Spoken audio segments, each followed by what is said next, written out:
Ito yung mga kabuknoy, meron tayo gagawin dito na wave gilas. Yun, so at saka mayroon pa tayong wave dust na dumating. So ang problema ng wave gilas mga kabuknoy, bigla lang yan hininto. Yun, so alamin natin mga problema na itong wave gilas at saka Honda dust. Yun, let's go.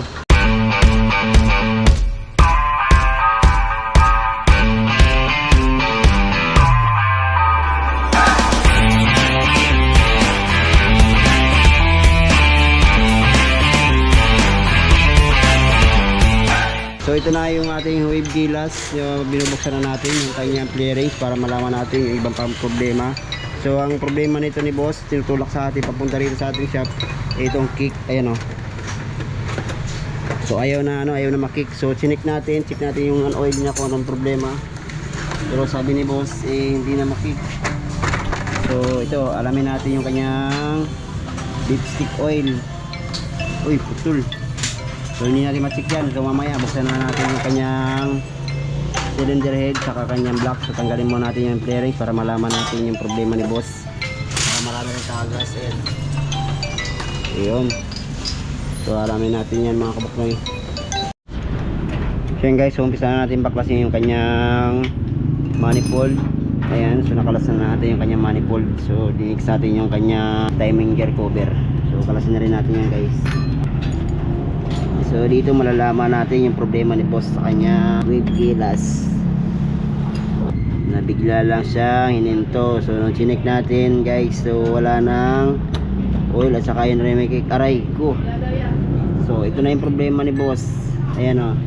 So dito kitang kita nyo na wala na siyang oil na nagpapahit. Ayan o. So nagitim na lang talaga siya.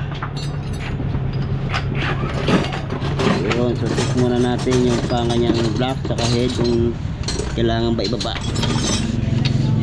Okay. So yun talaga na ano ni boss yung kanyang langis din na monitor. So nung tumirik yun.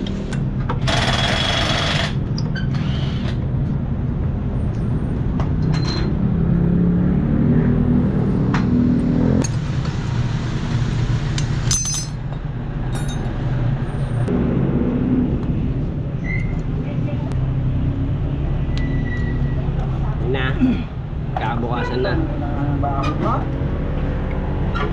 Nailing sigurado na ito. Ano?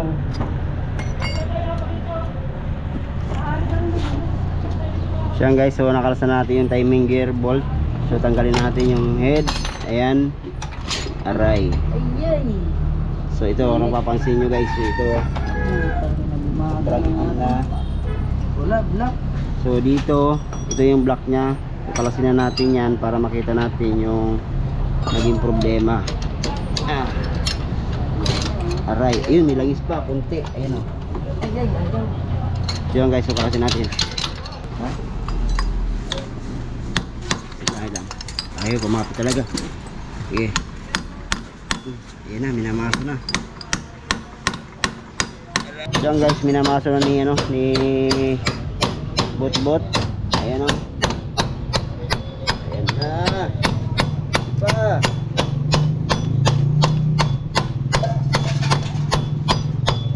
Yeah.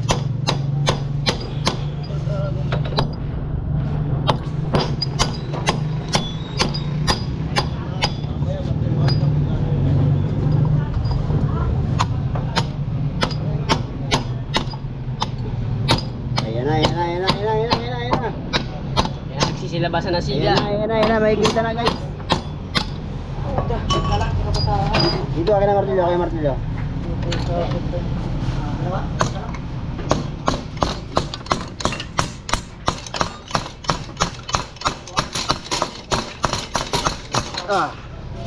Ayun. Ano yung block? Check natin. Turning.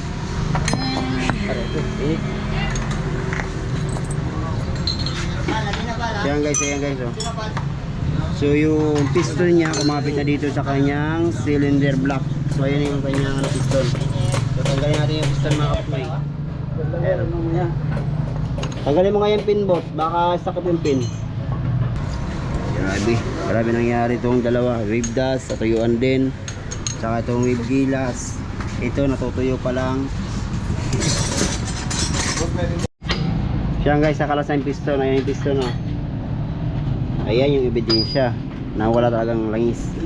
So dito mga kabuknoy, check natin aray, pati connecting rod mga kabuknoy. So napakalaki na yung kalug.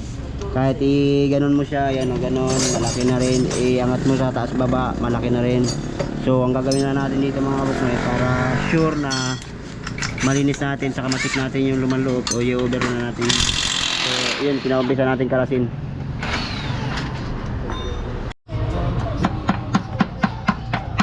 So yun guys, kakalasin na natin yung cover. Ayan o. Ayun, so dito ma-check natin yung laman loob ng ano kanyang gilas. Ayan na.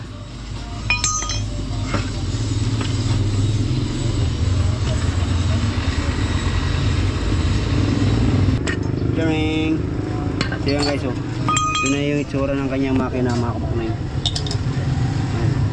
So check na rin natin to, yung kanyang matik. Grabe na tayo.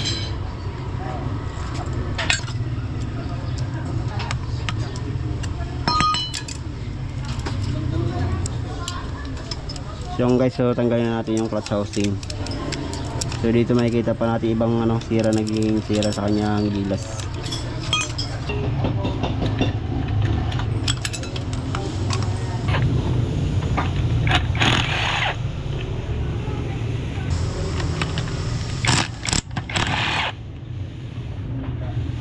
Yan guys, nakakalsa na yung sa may bandang nut sa clutch housing at sa kanya secondary clutch.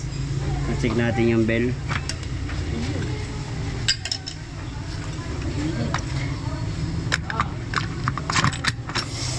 Ay,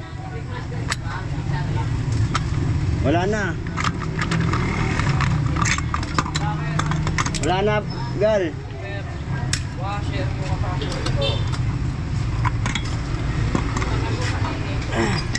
Ay sa loob 17. Sabihin mo 17. Di nga.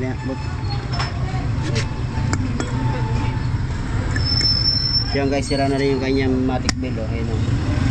Yung sa kanyang clutch, so putput na rin. Ayan. Ayun, so yung kanyang lining, check na rin natin. Ayan ba?